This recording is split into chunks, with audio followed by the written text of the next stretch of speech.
Hello and welcome to everyone class. कैसे हैं आप सभी लोग? Fit and fine. Hi class, मेरे नाम है शुभम और आज हम लेके आए हैं class 10 mathematics chapter 4 quadratic equation का पीवाईक्यू का second part. Class first part में हमने question number 1 to question number 13 सारे क्वेश्चन सॉल्व कर लिए हैं। अब सेकंड पार्ट में हम आएंगे और स्टार्ट करेंगे क्वेश्चन नंबर 14 से। और अब ध्यान से देखना क्वेश्चन। अब की बार आप ट्राई करोगे कि जितने भी क्वेश्चन मैं सॉल्व कर रहा हूं उससे पहले वीडियो पॉज करके आप सॉल्व कर लो, है ना, और मेरे से पहले आंसर निकाल लो। उसके बाद वीडियो कंटिन्यू करोगे, आंसर को वेरीफाई करोगे एंड देन वी प्रोसीड। ठीक है, चलो स्टार्ट करें क्वेश्चन नंबर 14 से। What question number 14 says the sum of the two number is 34। Okay, जैसा क्वेश्चन बोल रहा है क्लास वैसे वैसे चलते रहते हैं। क्या बोल रहा है question? The sum of the two number is 34। Let's say the first number is x, the other number is y and the sum of the two number is 34। Equation number 1। आगे चलते हैं। If 3 is subtracted from one number and 2 is added to another number, fine. Let's say first number लिया मैंने, उससे 3 subtract किया, ठीक है, and उसके बाद बोल रहा है सेकंड नंबर में 2 ऐड कर दिया and 2 is added to the other number. The product of these two number becomes 260। तो इन दोनों का जो प्रोडक्ट है वो कितना हो जाएगा? वो हो जाएगा 260। Equation number 2। कोई प्रॉब्लम है? Okay, two number become 260। Find the numbers. आपको नंबर फाइंड करना है, बहुत ही सिंपल। यहां से y की वैल्यूज निकाली, यहां प्लेस करी, x की फॉर्म में, इक्वेशन बन गई, आंसर निकाल लिया। चलो कैसे सॉल्व करेंगे बच्चों? we'll write x minus 3 here and the value of y from here becomes 24 minus x. So we'll write 34 minus x minus 2 plus 2 is equals to 260. Chalo, 34 plus 2, 36. So we'll have 36 minus x here and it is x minus 3. The product of these two becomes 260. समझ गए? चलो continue करें इनको solve करने का। चलो we have x minus 3 36, x minus 3 36 minus x is equals to 260। ठीक है, चलो मल्टीप्लाई करते हैं बच्चों। इसको मल्टीप्लाई करेंगे x को 36 से, विल हैव 36x। 3 को मल्टीप्लाई करेंगे 36 से, विल हैव 108 एंड 3 को मल्टीप्लाई करेंगे x से, will have 3x and x को मल्टीप्लाई करेंगे माइनस x से, will have x square is equals to 260। ठीक है, सारी वैल्यूज आ चुकी है एज इट इज। अब आप क्या करोगे बच्चों? सिंप्लीफाई कर लोगे तो x स्क्वायर को इधर ले लेते हैं। चलो रहने दोगी, 36 तो 3 हो गया 39 minus 108x minus x square, I'll take minus 260 here and then 0। ठीक है, चलो so we'll have minus x square plus 39x, 108 and 260, so it's 863 is equals to 0। Can we take negative common? Okay, जैसे negative common ले लेते हैं, ये हो जाएगा एक्स स्क्वायर, ये हो जाएगा 39x plus 368 is equal to 0। ठीक है, फिर से देखो, x square 39 368 is equal to 0 बना लिया। अब मुझे क्या करना है? 368 को फैक्टराइज करना है so that I will get 39 here. ठीक है, चलो फैक्टराइज करना स्टार्ट करें तो विल राइट 368 हियर। ठीक है, इवन नंबर है सबसे पहले, तो क्या करेंगे? इवन नंबर को 2 से डिवाइड करेंगे। जैसे 2 से डिवाइड करेंगे विल गेट 184। 2 से डिवाइड किया बच्चों, will have 9 2 and then 2 here, 92 will have 49, will have 46, will have 46 multiply by 2 and then finally 23 multiply by 2, 2 2 2 2, 2 2 4, 4 2 8, 8 2 16, 23 plus 16 39 will get it. समझ गए? कुछ भी नहीं किया मैंने, सिंपल फैक्टराइज करता गया। जैसे मुझे लगा आगे फैक्टराइज नहीं हो रहा, मैंने सारे फैक्टर चेक किए, कौन सा पेयर बन रहा है, जो पेयर बनाया है वो सॉल्व कर दिया। तो अब देखो 1 2 3 times we have 4 times 2 makes it 16, 23 and 16 is 39। So will write x square minus 26x minus 23 it's 23x, so we'll have 23x minus 16x plus 368 is equals to 0। ठीक है, चलो आगे चलें। So we'll write x square, x as it is, and it is x minus 23, then minus 16 and x minus 23 is equals to 0। चलो next वाले quadratic equation पे switch करते हैं और फाइनल आंसर निकालते हैं। तो we have x minus 16 and x minus 23, तो we'll have the other two values as x minus 23 and x minus 16। इन दोनों को मैंने जैसे सॉल्व किया equals to 0, so we'll get two answers। First is x minus 23 is equals to 0 and x minus 16 is equals to 0। Here we have x is equals to 23, x is equals to 16। x की दो values आ गई मेरे पास में, एक आ गई x की 23 और एक आ गई x की वैल्यू 16। अब दोनों वैल्यू से वेरीफाई करते हैं जो अपनी कंडीशन है। कंडीशन क्या बोल रही थी? x plus y is equals to 34। तो अब ध्यान से देखो, x को ट्रांसफर करेंगे, y कितना हो जाएगा? 34 माइनस x। मैं x की वैल्यू प्लेस करता हूं तो y कितना हो गया बच्चों? फर्स्ट वाली वैल्यू से 34 माइनस 23, तो y की वैल्यू कितनी आ गई 11। तो एक पेयर बन गया मेरे पास में, x की वैल्यू अगर 23 तो y की वैल्यू कितनी हो जाएगी 11। तो एक तो पेयर ये बन गया। सेकंड, अगर मैं ये सेम वैल्यूज यहाँ प्लेस करता हूँ तो x मुझे निकालना है x प्लस वाई। चलो x प्लस वाई लिख लेते हैं, x plus y is to 34। तो y की वैल्यूज कितनी आ जाएगी बच्चों 34 माइनस x। तो वन सेकेंड y इधर से रखेंगे तो 34 माइनस 16। तो अब अगर मैं y की वैल्यूज निकालता हूँ, y की वैल्यूज अगर मैं निकालता हूँ तो y की वैल्यूज कितनी आ जाएगी, y की वैल्यूज आ जाएगी अपनी 34 माइनस 16। सबट्रैक्ट करोगे तो 18 आएगा, सबट्रैक्ट करोगे तो 18 आएगा ना। तो y की वैल्यूज इधर से आ गई 18, तो मेरे पास एक पेयर हो गया y का 16 एंड 18 और 23 एंड 11। ठीक है, सो मेरे पास में दो सॉल्यूशन है, या तो 23 और 11 हो सकता है या फिर 16 और 18, दोनों आंसर ही करेक्ट है। आप दोनों में से कोई सा प्लेस कर सकते हो। समझ गए बच्चों, आंसर आ गया, दोनों पॉजिटिव है ना। तो दोनों पॉजिटिव है तो वी हैव टू वेरीफाई कि दोनों से आंसर आ रहा है या नहीं आ रहा। अगर किसी में y की वैल्यू नेगेटिव आती तो we'll take it a call. Clear. Next वाले क्वेश्चन पे आते हैं बच्चों। The hypotenuse of a right angle triangle is 6 centimetre more than twice the length of the shortest side. ठीक है, सबसे पहले तो राइट एंगल ट्राइंगल बनाओ, और यहाँ पे आपको बताया नहीं है शॉर्टेस्ट साइड कौन सी है, आप किसी भी एक को ले लो। ओके, मान लेते हैं ये एक ABC ट्राइंगल है और ये उसकी शॉर्टेस्ट साइड है x। ठीक है, अब आपको बोल रहा था hypotenuse of a right angle triangle is 6 centimetre more than twice the length of the shortest side. ये length of the shortest side है, तो twice the length of the shortest side, उसमें 6 ऐड कर देंगे क्योंकि 6 सेंटीमीटर ट्वाइस द लेंथ से ज्यादा है ना। 6 सेंटीमीटर, क्वेश्चन बोल रहा है 6 centimetre more than twice the length of the shortest side. तो ट्वाइस द लेंथ, ये लेंथ है इसका ट्वाइस और उसमें 6 पॉइंट। ठीक है, उसके बाद आपको बोल रहा है if the length of the third side ये आ गई अपने पास में, third side is 6 centimetre less than thrice the length of the shortest side. तो शॉर्टेस्ट साइड की लेंथ का 3 टाइम्स और उसमें 6 माइनस कर दो क्योंकि आपकी बार 6 लेस देन है। ठीक है, तो जैसे सब्ट्रैक्ट करेंगे मेरे को क्या तीनों कंडीशन मिल चुकी है ना साइड्स के फॉर्म में। अब आपको बोल रहा है then find the dimension of the triangle. Triangle की डायमेंशन फाइंड करने के लिए मैं क्या करूंगा, राइट एंगल ट्रायंगल है, पाइथागोरस थ्योरम अप्लाई करूंगा। तो बोलेंगे इन ट्रायंगल ABC, नेमिंग कर दें इसकी भी, ABC ऑलरेडी कर रखी है। चलो ABC, AC square is equals to AB square plus BC square, है ना, क्योंकि B अपना 90 डिग्री है। ओके, तो AC अपना हाइपोटेन्यूज हो जाएगा, तो hypotenuse square is equals to perpendicular square plus base square. Fine, अब जैसा क्वेश्चन बोल रहा था वैसा वैसा फाइंड करते हैं। चलो AC अपना है 2x प्लस 6, तो इट इज 2x प्लस 6 का whole square that's equals to AB। AB is 3x minus 6, 3x minus 6 whole square and BC तो अपना x है ही बेचारा। ठीक है, चलो ये सारी वैल्यू सॉल्व करेंगे और उसके बाद अपन x के फॉर्म में क्वाड्रेटिक इक्वेशन बना लेंगे, then we'll solve the quadratic equation to get the value of x। Fine, let's take the square here, 2x plus 6 का होल स्क्वायर, 2x का स्क्वायर करेंगे बच्चों 4x square plus 36 plus 6 2 12 2 20, 4x is equals to 3x minus 6 का whole square. चलो 9x square plus 36, 6 3 18 2 36, x plus x square. यहां तक कोई problem है, समझ गए। अब आपको क्या करना है, सारी वैल्यू को उठा के इधर ले आना है, so that we'll get equals to 0 in the terms of quadratic equation, we'll get a standardised one. चलो, so it's 4x square plus 36 plus 24x minus 9 और 1 10 हो जाएगा, तो माइनस का 10x स्क्वायर, 36 प्लस का minus 36x. Okay, the sign will get changed for these values as well, right? Okay, so we'll write this one is -1 and this becomes positive x is equals to 0. ठीक है, ये जो 36 है इधर transfer होगा sign negative हो जाएगा, और ये जो नेगेटिव 36 है इधर ट्रांसफर होगा साइन पॉजिटिव हो जाएगा, इक्वल्स टू 0। इस x को तो ऑलरेडी मैंने इसमें ऐड कर लिया है, तो सारी वैल्यू ट्रांसफर हो गई है। चलो फाइनली सॉल्व करते हैं। 4x और 10 माइनस 6x स्क्वायर, 36 इधर से दोनों गए। ठीक है, चलो इधर आते हैं।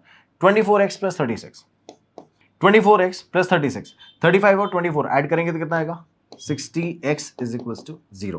कोई प्रॉब्लम बच्चों, आगे देखते हैं। So will get 6x square minus 60। Can we take minus 6 common, ले लेते हैं। माइनस 6 कॉमन लिया, ये क्या बन गया बच्चों, x square minus 10 is equals to 0, 10x is equals to 0।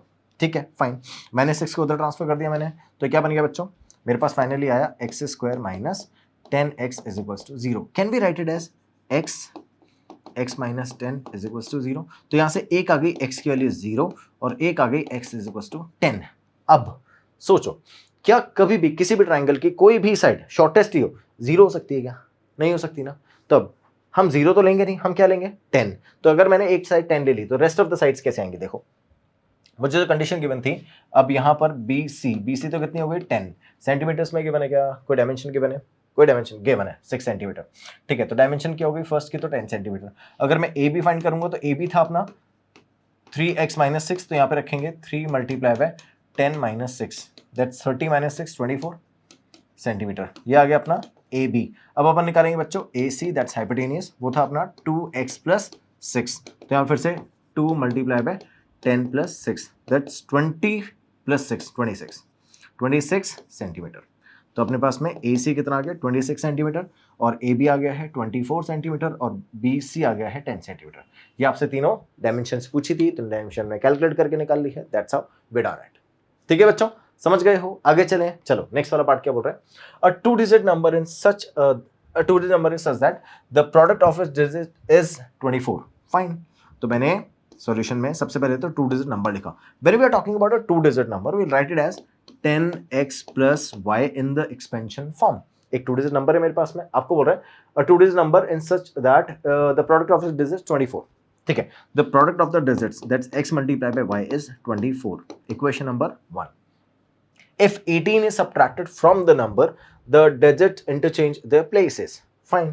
तो मेरे पास जो टू डिजिट नंबर है वो है 10x + y। अगर मैं उसमें से 18 सब्ट्रैक्ट कर देता हूं तो डिजिट अपनी प्लेसेस इंटरचेंज कर लेंगे, मतलब x की जगह y की जगह x, तो दोनों इंटरचेंज हो जाएंगे, 10x + y हो जाएगा, ठीक है। Okay, the number interchange their places, find the number. Okay, number find करते हैं, देखो कैसे हो जाएगा। We'll write 10x + y minus 10x + y minus 18 is equals to 10y + x, ठीक है। ट्रांसफर करते हैं इसको इधर, 10x - x + y minus 10y minus 18 is equals to 0, fine. 10x - x 9x minus 9y minus 18 is equals to 0, clear. Can we take 9 common out of it, जैसे ही 9 common लेंगे पूरा 9 उधर जाके 0, तो देखो 9 कॉमन लेते ही ये हो जाएगा x - y - 2 is equals to 0, 9 उधर भेज दिया मैंने, तो इक्वेशन आ गई x - y - 2 is equals to 0, clear बच्चों। अब आगे क्या बोल रहा है आपको, आगे बोल रहा है x y is equals to 24 है, तो क्या मैं यहां से बोल सकता हूं that y is equals to 24/x, ये मुझे वहां प्लेस कर देना है ना। तो क्या लिखेंगे, फ्रॉम इक्वेशन 1, फ्रॉम इक्वेशन 1, ठीक है। तो y की जगह मैं क्या रख रहा हूं, y की जगह रख रहा हूं 24/x, प्लेस कर देते हैं x - 24/x - 2 is equals to 0, ठीक है। अब जैसे एलसीएम लोगे तो इधर x², इधर 24, इधर 2x हो जाएगा, सिंपल, बन गई क्वाड्रेटिक इक्वेशन, यही काम करना था। तो will write it as x² - 24 - 2x is equals to 0। देखो एलसीएम लेंगे तो x², ये 24, ये -2x, और ये x उधर जाके 0, तो मेरे पास फाइनली ये इक्वेशन आ गई है। चलो रीअरेंज करते हैं इक्वेशन को, x² - 2x - 24 is equals to 0। अब 24 को फैक्टराइज करना है सच दैट द सबट्रैक्शन बिकम्स 2, 6 4 24, 6 4 2, चलो प्लेस कर दें, बहुत सिंपल सा, +4 - 24 is equals to 0। Can we take x common? Obviously, so it is x - 6 and +4, x - 6 is equals to 0। Here we'll have x - 6 and x + 4 is equals to 0। तो यहां से मेरे पास में x की वैल्यू आ जाएगी 6, और y इधर से x की वैल्यू पहले है ना, इधर से x की वैल्यू आ जाएगी -4। मुझे पता है कभी भी किसी भी टू डिजिट नंबर की डिजिट नेगेटिव नहीं हो सकती, उस नंबर का साइन नेगेटिव होगा कि वो पॉजिटिव है नेगेटिव है, बट डिजिट नेगेटिव नहीं होगी, है ना। तो अगर डिजिट नेगेटिव नहीं होगी तो वी कैन नॉट टेक -4, तो यहां लिखते हैं -4 कांट बी अ डिजिट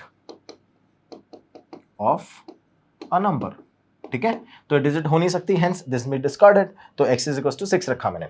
अब याद करो फर्स्ट वाली इक्वेशन थी आपकी x multiply by y is 24, ये थी ना फर्स्ट वाली इक्वेशन, देखो x मल्टीप्लाई बाय 24, तो अब मेरे पास में यहाँ से x के लिए कितनी आ गई 6, तो अगर मैं यहाँ प्लेस कर देता हूँ तो y कितना हो जाएगा बच्चों 24/x which is 24/6 which makes y is equal to 4, y is equal to 4, आपको y लग रहा होगा ना, y is equal to y, नहीं 4 ही है बेटा, तो यहाँ पे रखा मैंने 4, दोनों डिजिट आ गए मेरे पास में x और y, hence the number is 10x + y, तो 10 मल्टीप्लाई बाय x की जगह क्या रखेंगे बच्चों 6, और y की जगह 4, तो 60 + 4, आंसर आ गया 64। तो जो टू डिजिट नंबर है आपका वो है 64। क्लियर बच्चों, कोई कंफ्यूजन है, समझ गए, आगे चलें। नेक्स्ट वाला नंबर देखो, नेक्स्ट वाला क्वेश्चन देखो, the sum of the areas of 2 square is 4। आप याद करो ऐसा कुछ क्वेश्चन अपन ने लास्ट वाले सेक्शन में भी किया था, जब हमने PYQ को सॉल्व किया था ना 1 से लेके 13 वाले, उसमें भी ऐसा एक क्वेश्चन था। चलो क्या बोल रहा है, sum of the areas of two squares, मैंने दो स्क्वायर बना लिए, स्क्वायर 1 स्क्वायर 2, इसका एरिया 1 एरिया 2, पेरीमीटर 1 पेरीमीटर 2, ठीक है, साइड ए इसकी साइड बी। क्या बोल रहा है question, the sum of the areas of two square, ठीक है, तो sum of the areas is A1 plus A2 is equal to 5 4 4, equation number 1। आगे चलते हैं, if the difference of their perimeter is 32, okay, तो पेरीमीटर 1 है और perimeter 2 है इज 32। ध्यान से देखो बच्चों, जब डिफरेंस की अपन बात करते हैं, आपको पता है कि इन दोनों में से कौन सा बड़ा है, नहीं पता ना, तो आप लिखोगे perimeter 1 and perimeter 2 is 32 and the other case would be perimeter 2 minus perimeter 1 is also 32, ठीक है, कोई सा भी बड़ा हो सकता है ना। फर्स्ट केस हम जब फर्स्ट वाले एरिया इसको स्क्वायर को बढ़ा ले रहे हैं, सेकंड केस हम सेकंड वाले स्क्वायर को बढ़ा ले रहे हैं, तो दोनों में से कोई भी केस हो सकता है ना। Find the side of the two squares, okay, तो जब आप सॉल्व कर रहे हो इसको तो we'll find out the side of two square. अब मैं कौन से केस को लेके सॉल्व कर रहा हूँ, इस वाले केस को लेके सॉल्व कर रहा हूँ, तो अगर मैं इसको लेके सॉल्व कर रहा हूँ तो P1 क्या हो जाएगा अपना, ध्यान से सुनना, P1 क्या हो जाएगा, P1 आ जाएगा ये, है ना, पेरीमीटर 1, और इसके पेरीमीटर को मैं बड़ा अज्यूम कर रहा हूँ, तो जो साइड आएगी वो बड़ी वाली इसी की आएगी। उसके बाद में लास्ट में P2 माइनस P1 जब मैं सिंप्लीफाई करूंगा ना, तो मैं आपको बता दूंगा कि P2 माइनस P1 के केस में भी आंसर क्या आएगा। तो यहां पर आपको गिवन नहीं है तो आप किसी को भी ले सकते हो, मैं इसको बड़ा ले रहा हूँ, इसको छोटा ले रहा हूँ, सेकंड केस में मैं इसको और इसको ले रहा हूँ, तो आप जो चाहो वो लेके सॉल्व कर सकते हो। मैं इसको लेके सॉल्व करूँ, आप चाहो तो इसके लेके सॉल्व करो, आंसर सेम आएगा, ठीक है, क्योंकि once again you are not aware that which one is greater one here. चलो सॉल्व करें बच्चों, A1 plus A2 is 544 and P1 minus P2 is 32। चलो कंडीशन है अपने पास, A1 plus A2 is 544 and P1 minus P2 is 32. Am I right? 32? Yes. चलो अब values place करते हैं। We know that the sides are A and B. So area is A square plus B square is equals to 544, क्योंकि area क्या होता है, side square. तो अब जो साइड है अपने पास में वो A और B है, तो इसका एरिया हो जाएगा इसका स्क्वायर, एरिया का, साइड का, इधर साइड का square B square, it is 544। यहाँ पर पेरीमीटर, फर्स्ट वाले का पेरीमीटर होगा 4A, because 4 multiply by side होता है और फर्स्ट वाले की साइड A है, तो 4A minus 4B is equals to 32. So we'll write A minus B is equals to 32 divided by 4, that's 8. ठीक है, तो A minus B कितना आ गया, 8। अब यहां से मैं A की वैल्यूज निकाल सकता हूं, कितनी आएगी, 8 प्लस 30, यहां से निकालेंगे तो A की वैल्यूज आएगी 8 प्लस B, है ना, ये A की वैल्यूज में प्लेस कर दूंगा यहां पर, 8 plus B whole square plus B square is equals to 544। ठीक है बच्चों, चलो सॉल्व करते हैं आगे, तो it becomes 64 plus B square plus 8 2 is 16B plus B square is equals to 544। ठीक है, चलो कंटिन्यू करें, B square plus B square 2B square plus 16B plus 64 minus 544 is equals to 0। ठीक है, चलो सॉल्व करें further, 2B square plus 16B plus 544 में से 64 का सब्ट्रैक्ट करना है, 4 से 4 गया 0, 54 में से 6 सब्ट्रैक्ट कर दिया तो आ गया 480 इज इक्वल्स टू 0। ठीक है, नेगेटिव का, यस नेगेटिव का, क्योंकि 544 नेगेटिव का है तो ये भी नेगेटिव आएगा।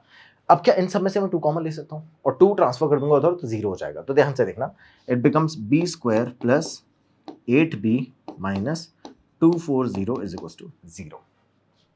क्लियर, चलो मेरे पास एक क्वाड्रेटिक इक्वेशन आ गई है। अब 240 को मुझे फैक्टराइज करना है such that I will get 8। ठीक है, करें फैक्टराइज, चलो इधर करते हैं, सो विल राइट 240 हियर, या चलो नेक्स्ट स्लाइड पे करते हैं, इधर शायद आपको दिखेगा नहीं, 240 will write 240 as it is, और उसको फैक्टराइज करेंगे। तो ध्यान से देखो, क्या मैं लिख सकता हूँ, 10 मल्टीप्लाई बाय 24, है ना, 8 बनाना है मुझे, इन दोनों का सब्ट्रैक्शन कितना आ रहा है, 14। चलो और फर्दर ब्रेक करते हैं, तो इसको ब्रेक करेंगे तो 12 इंटू 2, और इसको इधर शिफ्ट कर देते हैं, तो ये बन जाएगा 10 मल्टीप्लाई बाय 2 मल्टीप्लाई बाय 12, 10 2 जा 20 मल्टीप्लाई बाय 12, सब्ट्रैक्ट करोगे विल गेट 8। ठीक है, हो गया सॉल्व, यही करना था हमको। चलो इधर आते हैं, क्वेश्चन क्या बोल रहा है, B square plus 8B minus 240, B square plus 8B minus 240 is equals to 0। Fine, will write B square plus, जो बड़ी वैल्यू है पहले आएगी, तो 20 और 12 में से कौन सी वैल्यू बड़ी है, 20, सो will right 20B minus 12B minus 240 is equals to 0. So it becomes B plus 24, 20, not 24, B plus 20 minus 12B plus 20 is equals to 0. Fine. So we'll have B plus 20 here and इधर से आएगा B minus 12 is equals to 0. यहाँ से B की values आ जाएगी minus का 20, minus का 20, उधर से B की वैल्यूज आएगी प्लस का 12। ठीक है, चलो बी की वैल्यूज कितनी आ गई, प्लस का 12 और वो आ गई माइनस का 20। ध्यान से देखना, क्या मैं बात कर रहा हूं स्क्वायर की, और ए और बी उसके डायमेंशन है, समझ गए। तो क्या डायमेंशन कभी भी नेगेटिव हो सकते हैं, डायमेंशन नेगेटिव नहीं हो सकते। तो जो फाइनल वैल्यूज आई अपने पास में किसकी, बी की, वो नेगेटिव नहीं हो सकती है ना। तो आप यहां लिखोगे -20 can't be the side of a square, ठीक है। तो -20 किसी स्क्वायर की साइड नहीं हो सकती है। तो बी की वैल्यू कितनी आ गई, 12 आ गई। अब जब बी की वैल्यू 12 आ गई तो 12 के फर्स्ट का डायमेंशन आ गया। अब याद करो, मैंने आपको तरीका बताया था एक, कि जब अगर आपके पास में ये वाली सिचुएशन है ना, तो किसी एक की साइड बड़ी होगी, तो अब आप सेकंड वाले की साइड निकाल लोगे कैसे, यहाँ पर प्लेस करके। तो यहाँ से ए कैसे आएगा बच्चों, ए आएगा 8 + b, ए आएगा, तो विल हैव a = 8 + b। तो a की वैल्यू कितनी आ गई, 8 + 12, तो a आ गया अपना 20। अब साफ साफ दिख रहा है a कितना है 20 और b कितना है 12। क्लियर। यही कंडीशन अगर मैं p2 - p1 रख के सॉल्व करता, है ना, p2 - p1 रख के सॉल्व करता तो p2 बड़ा होता, है ना। तो p2 की वैल्यू कितनी आ जाती 20 और p1 की वैल्यू कितनी आ जाती 10।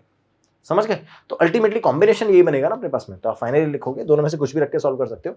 तो फाइनली जो आंसर आपके पास में आ रहा है वो आप लिखोगे the side of larger square is 20 centimeter.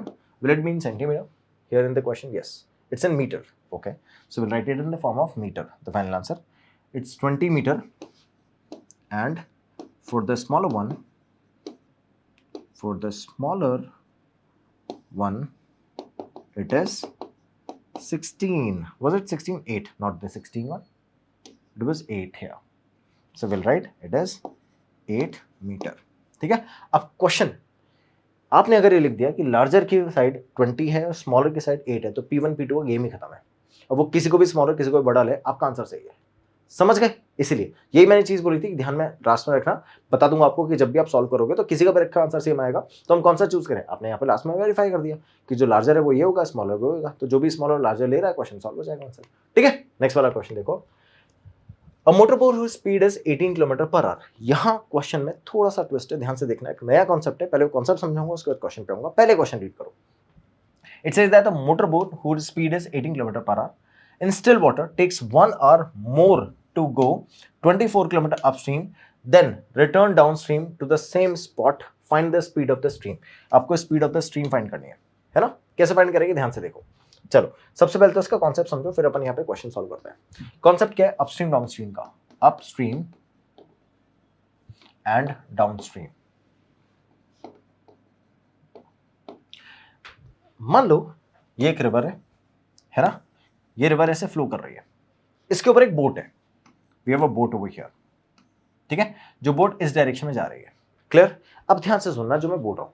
अगर मान लो रिवर फ्लो कर रही है ऐसे इस डायरेक्शन में, है ना, और ऐसे ही बोट भी है, तो अगर बोट इसके ऊपर है और रिवर भी सेम डायरेक्शन में, बोट भी इस डायरेक्शन में, तो क्या रिवर इसको पीछे से पुश करेगी। समझ गए क्या बोल रहा हूं मैं। जब रिवर ऐसे फ्लो कर रही है तो रिवर इसको पीछे से पुश करेगी ना, तो रिवर का फोर्स भी लगेगा, तो क्या speed of the boat increase हो जाएगी। समझ गए क्या बोल रहा हूं मैं, ध्यान से सुनना। अगर स्पीड अगर स्ट्रीम इसको पीछे से पुश कर रही है, किसको, बोट को अगर पीछे से पुश कर रही है, तो क्या होगा, speed of the boat increase हो जाएगी। ओके, तो अब एक सिचुएशन में तो ये x + y होगा। ठीक है। वो सिचुएशन कौन सी है समझ जाओगे। सेकंड सिचुएशन, अगर ये ऐसे जा रहा था, बोट अब ऑपोजिट डायरेक्शन में आ रही है, तो speed of the stream, boat इधर जा रही है ना, और स्पीड ऑफ द स्ट्रीम ऐसे, तो स्पीड ऑफ द स्ट्रीम क्या करेगी, इसको पुश करेगी पीछे की तरफ, और इसको आगे जाना है, तो क्या स्पीड कम हो जाएगी। समझ गए। ये आगे की तरफ मूव कर रही है और ये ऐसे की तरफ मूव कर रही है, तो इसको बार बार पुश करेगी और ये इसको ओवरकम करने के लिए क्या करेगी, अपनी स्पीड को बढ़ाएगी, है ना। तो फॉर एग्जांपल अगर मान लो इसकी स्पीड कम है, तो बोट को साथ में ले जाएगी ना रिवर, है ना। सेम ऐसे अगर मान लो ये अगर मूव कर रही है बोट, है ना, तो बोट की स्पीड ज्यादा है, तो स्ट्रीम की स्पीड के कंपैरेटिवली स्ट्रीम को अपोज करती हुई जा रही है, तो स्ट्रीम को जो फोर्स लगेगा, है ना, उससे इसकी स्पीड कम हो जाएगी। तो एक सिचुएशन में ये हो जाएगी x - y। अब आपको समझना है कौन सा अपस्ट्रीम है तो कौन सा डाउनस्ट्रीम होता है। ध्यान से सुनना। अगर मैं इसको पीछे से पुश कर रहा हूं तो इसको बोलते हैं डाउनस्ट्रीम, और अगर इसके ऑपोजिट डायरेक्शन में तो इसको बोलते हैं अपस्ट्रीम। क्लियर। समझ गए। ऐसे याद रख लेना कि अगर स्ट्रीम ऐसे जा रहा है ना, तो स्ट्रीम को ओवरकम करके जाएगी, मतलब स्ट्रीम के ऊपर से निकल जाएगी।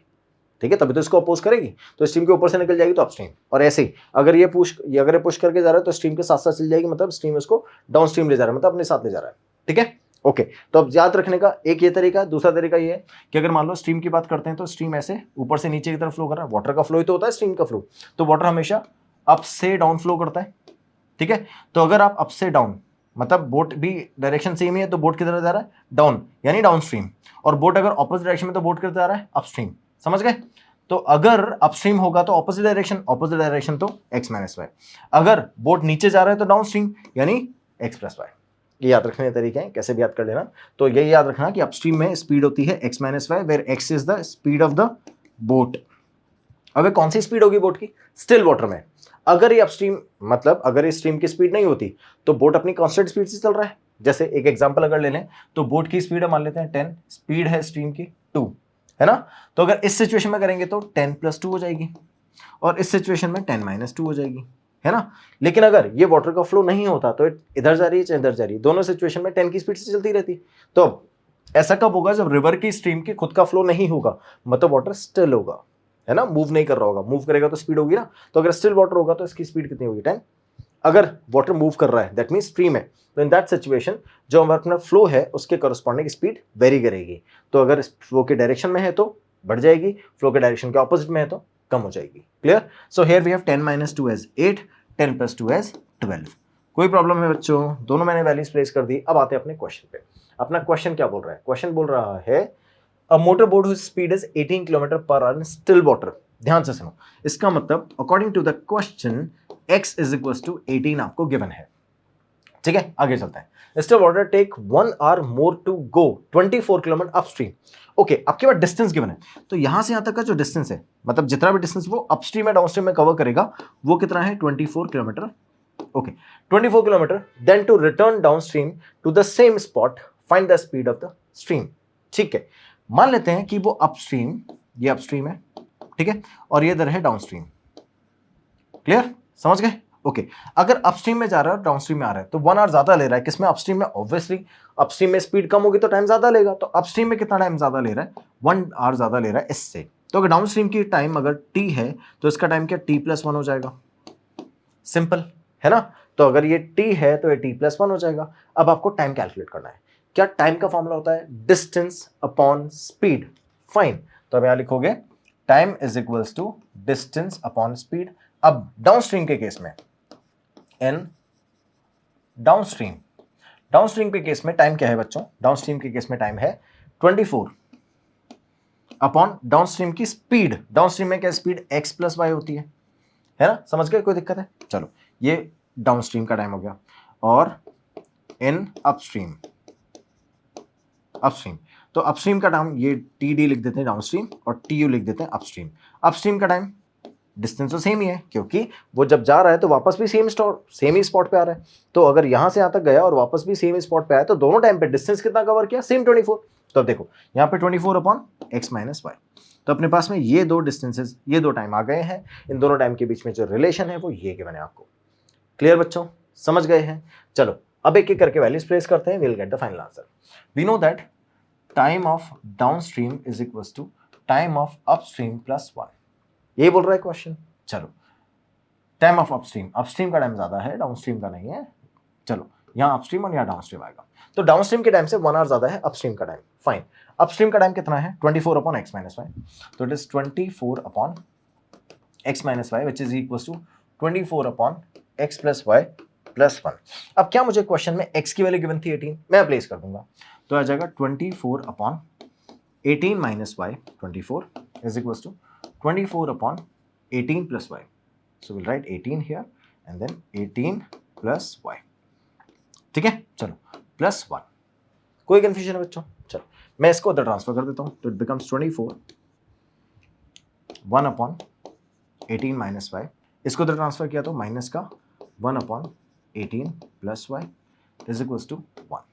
ये जो दोनों में से 24 मैंने कॉमन ले लिया एज इट इज, और ये 1 अपॉन 18 - y, और इसको ट्रांसफर किया तो negative 1 upon 18 + y is equal to 1। ठीक है, समझ गए। चलो अब आप क्या करोगे, यहां से इसका एलसीएम ले लोगे। तो एलसीएम लोगे तो एलसीएम क्या आएगा बच्चों, 18 - y multiply by 18 + y। Clear, 18 + y इधर आया, 18 - y इधर चला गया, तो it is 18 + y here and minus 18 - y is equals to 1, और इधर 24। क्लियर, चलो सॉल्व करें इसको further. It is 24 18 + y minus 18 + y। Minus 18 plus y upon 18 square minus y square. तो it is 18 plus y 18 minus y 18 square y square is equal to 1। 18 से 18 उड़ गया तो अब will write 24 here y and y 2y 18 square minus y square is equal to 1। चलो अब आगे solve करते हैं। आगे सॉल्व कैसे करेंगे, स्टार्ट करो सिंप्लीफाई करना, क्रॉस मल्टीप्लाई करते हैं। 18 माइनस वाई स्क्वायर तो उधर 18 स्क्वायर माइनस वाई स्क्वायर उधर चला जाएगा, इन दोनों को मल्टीप्लाई कर देंगे। ये 2y है बच्चों, कंफ्यूज मत होना। 24 multiply by 2 is 48y is equals to 18 square minus y square. Let's transfer it over here and it becomes 18 transfer करेंगे तो वाई स्क्वायर नेगेटिव था पॉजिटिव हो जाएगा plus 48y minus 18 square is equals to 0। Clear? चलो इसके अंदर कुछ भी कॉमन नहीं आ रहा, मुझे क्या करना है 18 स्क्वायर सॉल्व कर लेना, उसके बाद इसको सिंप्लीफाई कर देना है। Y square plus 48y minus 324 is equal to 0। So we got y square plus 48y minus 324 is equal to 0। अब ध्यान से सुनो, क्या पे नेगेटिव का 324 है, दैट मीन्स मुझे 324 को इस तरह से फैक्टराइज करना है सो दैट जो वैल्यूज आएगी उसका सब्ट्रैक्शन, जो फैक्टर्स आएंगे उनका सब्ट्रैक्शन 48 हो। तो दैट मीन्स एक फैक्टर 48 से बड़ा होना चाहिए, बस ये ध्यान रखना था आपको। अब चलते हैं फैक्टराइजेशन पे। तो इट इज 324, मुझे पता है ये 18 का स्क्वायर होता है, तो किसी एक 18 को ब्रेक कर लेते हैं 9 इंटू 2 में। ठीक है, अब ध्यान से देखना, मैं इसको फर्दर ब्रेक करूंगा 3 इंटू 3 इंटू 2 में। अब मुझे पता है कि 18 को 2 से मल्टीप्लाई करना है, कोई सेंस नहीं है, वैल्यू बनेगी छोटी 48 से, तो मैं 18 को 3 से मल्टीप्लाई करता हूं। कितना है बच्चों, 18 3 आया है 18 मल्टीप्लाई बाय 3 54 है ना। और यहां क्या बचा मेरे पास में, 3 2 6 54 माइनस 6 48 बन गया। चलो अब अपन क्या करेंगे, इसको फाइनली सॉल्व करेंगे। तो कैसे लिखेंगे, y square plus 54y minus 6y minus 324 is equal to 0। चलो अब ध्यान से देखो, इन दोनों में से क्या y कॉमन आ जाएगा, बिल्कुल आ जाएगा। Will write y plus 54 minus 6y plus 54 is equal to 0। ठीक है, चलो इन दोनों से y की वैल्यूज निकाल लो। तो y माइनस 6 और y प्लस 54, इन दोनों फैक्टर्स को जब आप इक्वल टू 0 रखोगे तो इधर से आएगा y इज इक्वल टू 6, इधर से आएगा y is equal to minus 54। अब हम निकाल क्या रहे हैं इस क्वेश्चन के अंदर, अगर आप ध्यान से सॉल्व करो तो we are finding out this one y है ना। y क्या निकाल रहे हो, स्पीड ऑफ द स्ट्रीम। अब स्पीड अगर आप कैलकुलेट कर रहे हो, देखो वेलोसिटी नेगेटिव होती है, ध्यान रखना, वेलोसिटी नेगेटिव होती है, स्पीड नेगेटिव नहीं होती। तो जो y अपना था वो क्या था, स्पीड है ना। तो speed can not be negative, तो यहां पर जो हमने वैल्यूज निकली है वो 54 हो ही नहीं सकती है। पहली बात तो 54, एक और रीजन, अगर ये पॉजिटिव होती तब भी नहीं हो सकती थी। क्यों, क्योंकि अगर मैं बोट की जो स्पीड कैलकुलेट कर रहा हूं स्टिल वाटर में, दैट इज 18 है ना। तो 54 अगर स्टीम की स्पीड होगी तो स्टीम तो साथ में ले जाएगी ना बोट को, तो फिर तो बोट की डायरेक्शन है ही नहीं कोई। क्लियर, वो तो जो स्ट्रीम की डायरेक्शन वही बोट की डायरेक्शन। इसीलिए ध्यान रखना, जो स्पीड ऑफ द स्ट्रीम है वो हमेशा किससे छोटी होनी चाहिए, बोट की स्पीड से। तो अब अपने पास जो वैल्यूज आएगी वो कितनी होगी, y की 6। ठीक है, कोई कंफ्यूजन है बच्चों, तो स्पीड ऑफ द स्ट्रीम कितनी होगी 6। अब आपसे क्वेश्चन में क्या पूछ रहा था, क्वेश्चन में आपसे फाइंड करने के लिए बोलता है speed of the stream, we have already calculated, so final answer will be, अच्छा डिस और जो यूनिट है वो क्या है, किलोमीटर, तो will write kilometre per hour. तो फाइनली मेरे पास आंसर आएगा, वो आएगा y is equal to 6। So speed of the stream is 6 kilometre per hour. ठीक है बच्चों, कोई कंफ्यूजन है, so we have calculated the speed of the stream. अब आते हैं नेक्स्ट क्वेश्चन पे। नेक्स्ट वाला क्वेश्चन क्या बोल रहा था, next question says that solve the following equation for x। देखने में टफ लग रही होगी, इजी इक्वेशन है, कैसे सॉल्व करेंगे। सबसे पहले तो मैं इन दोनों में एलसीएम ले लेता हूं, तो ये हो जाएगा 1 multiply by x plus 2 n plus 2 multiply by x plus 1 upon 1 upon x plus 1 and x plus 2। तो मैंने इन दोनों का क्या कर लिया, एलसीएम ले लिया, तो x प्लस 2 उधर जाएगा, x प्लस 1 उधर जाएगा, इन दोनों का प्रोडक्ट एलसीएम में, that's equal to 7 upon x plus 5। ठीक है, चलो न्यूमरेटर अलग अलग, न्यूमरेटर और डिनोमिनेटर अलग अलग सॉल्व करते हैं। मल्टीप्लाई करेंगे तो आ जाएगा x प्लस 2 है ना, तो ये आ गया x प्लस 2 और इधर से आया 2x प्लस 2।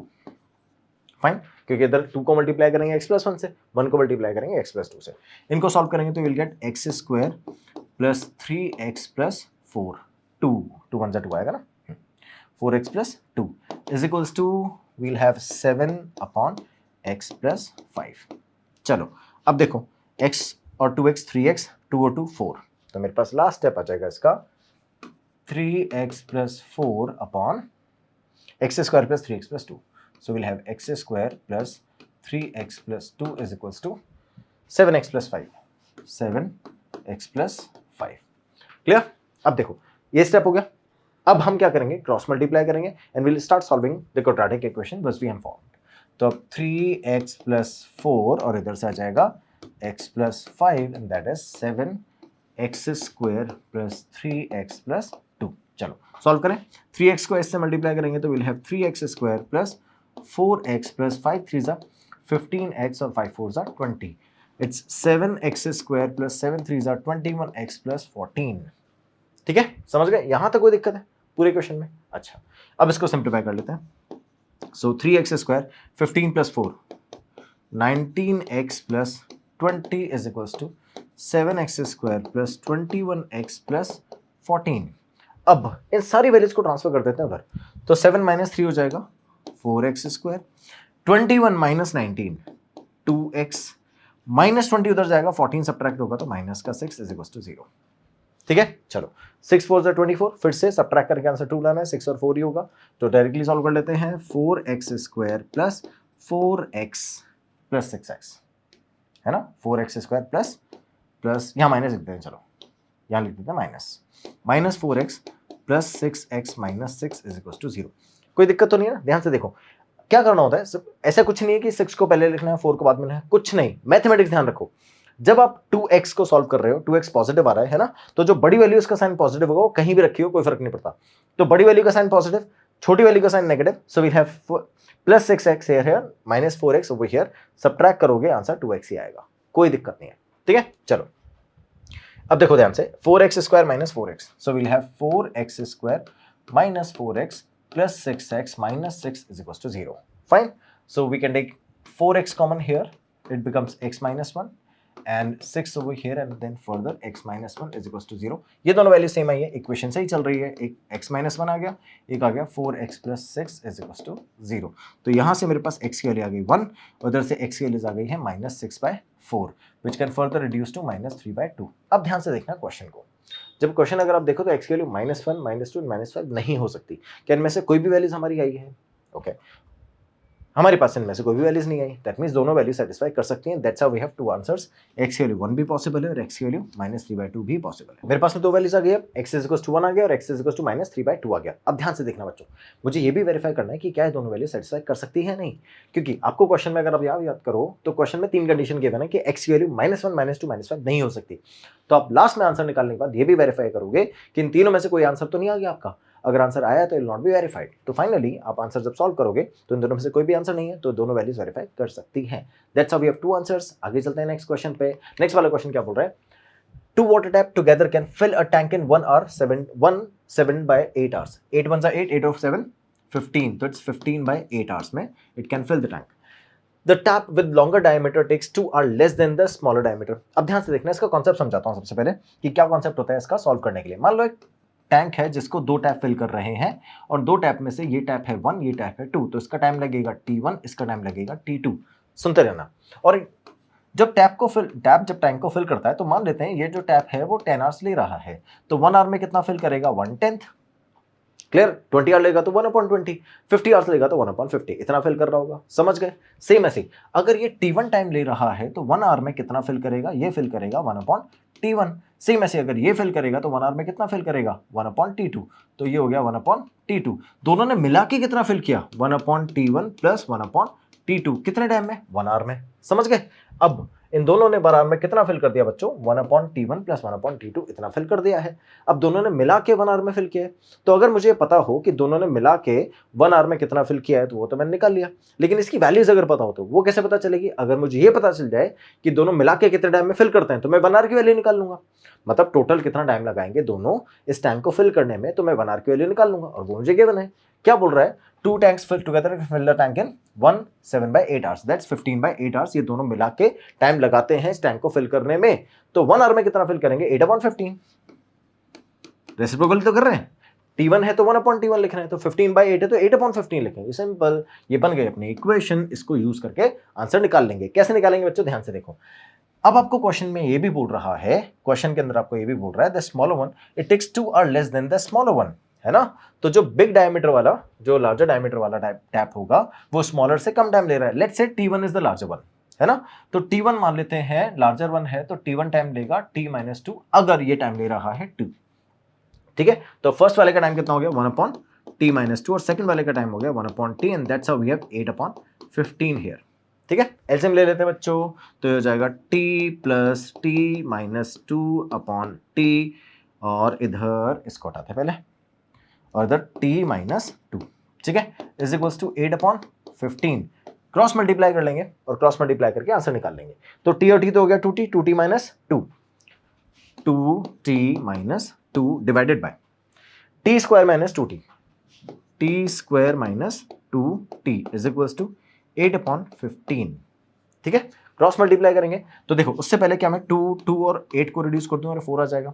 चलो तो ये बन गया T-1, इसको मल्टीप्लाई करेंगे क्रॉस मल्टीप्लिकेशन में 15 से एंड इधर से 4 मल्टीप्लाई हो जाएगा इससे, तो 4 को मल्टीप्लाई करेंगे T² - 2T से, ठीक है। तो फाइनल इक्वेशन क्या बनी बच्चों, ये बनी अपनी 15T - 15 is equals to 4T² - 8T, ठीक है। इन दोनों वैल्यूज को उठा के इधर ले जाओ, इक्वल्स टू 0 आ जाएगा। करते हैं नेक्स्ट स्लाइड में। तो we have 4T² - 8T is equals to क्या है बच्चों 15T - 15। So we have 15T - 15। अब मैं क्या करता हूँ दोनों वैल्यूज को उठा के इधर ले आता हूँ। तो we have 4T² - 8T, it's -15T here plus 15 is equals to 0। समझ गए। अब देखो 4T² तो एज इट इज है, -15 - 8 -24, T² तो एज इट इज है, ये -23T और ये प्लस 15 इज इक्वल्स टू 0। 15 को 4 से मल्टीप्लाई करो कितना हो जाएगा 60, 15 4 60 और 23 बनाना है, 20 × 3 60, तो 20 + 3 एंड 15 मल्टीप्लाई बाय 4। चलो तो इट इज 4T² मैं लिखता हूँ 20T - 3T plus 15 is equals to 0, ठीक है। अब देखना इन दोनों में से क्या कॉमन आ रहा है बच्चों 4T दिख रहा है साफ साफ common, and write T - 5 here और यहां से -3, यहां लिखूंगा -3 and it becomes T - 5 is equals to 0। तो अब देखो इट बिकम्स T - 5 हियर और यहां पर लिखेंगे 4T - 3, तो यहां से T की वैल्यूज आ गई है 5 और यहां से T की वैल्यूज आ गई है 3/4, ठीक है। चलो T की वैल्यूज 5 आ गई है, 5 और 3 - 4 आ गई। अब ध्यान से देखना, अगर आपको क्वेश्चन में बोल रहा है कि जो सेकंड वाले का अगर इसका टाइम T है और इसका T - 2 है ना, तो T की वैल्यूज तो मैंने निकाल ली है, T की वैल्यूज मैंने निकाल ली 5। अगर T की वैल्यू मैं 3/4 लिखूंगा तो 3/4 - 2 कितना हो जाएगा नेगेटिव, 3/4 इज 0.75 है ना, 3/4 0.75 है, उसमें से 2 माइनस करूंगा। क्यों? क्योंकि अगर मुझे लार्जर वाले का टाइम निकालना है तो स्मॉलर वैसे 2 माइनस करना पड़ेगा और T मैंने स्मॉलर लिया है, तो इसमें से T में से जब मैं 2 माइनस करूंगा तो नेगेटिव वैल्यू आ जाएगी अगर मैं 3/4 लेता हूं तो। So we can not continue with 3/4, so we'll take 5 only. तो यहां लिखेंगे T is equals to 3/4 is not possible, ठीक है। Hence the time taken by the smaller tap is 5 hours and last my time and by the larger tap is T -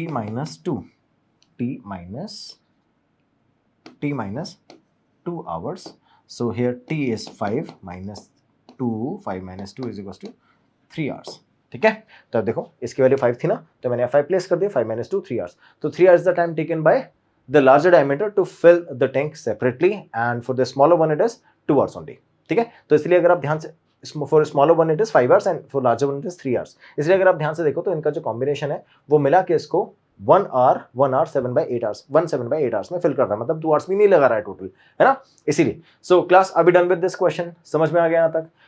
अब तक हमने total 1 से लेके 20 तक क्वेश्चन कवर कर लिए हैं 2 पार्ट्स में। इसके आगे वाले क्वेश्चन स्टार्ट करेंगे क्वेश्चन नंबर 21 से नेक्स्ट पार्ट के अंदर। तो क्लास जितने भी क्वेश्चन करें उनको एक बार फिर से आप गो थ्रू कर लेना, सारे क्वेश्चन को एक एक करके सॉल्व कर लेना, और जब आप नेक्स्ट वाले क्वेश्चन पे आओगे तो ऑलरेडी आपके अंदर कॉन्सेप्ट बिल्ड हो चुके होंगे और नेक्स्ट वाले क्वेश्चन आप खुद अपने लेवल पे सॉल्व करने लग जाओगे। So take it as a practice, question solve करते रहो। जो जो क्वेश्चन मैं लेके आ रहा हूँ वो सारे प्रीवियस ईयर क्वेश्चन है, तो आपको ये प्रीवियस ईयर क्वेश्चन बनाने आने चाहिए। ट्राई से सॉल्व करो, अच्छे से सॉल्व करो, ध्यान से सॉल्व करो, और एक एक क्वेश्चन का आंसर करेक्ट लेके आओ। इसी तरह से मन लगा पढ़ते रहो बच्चों, 100 में 100 आते रहेंगे। Thank you so much for watching, have a good day, bye bye.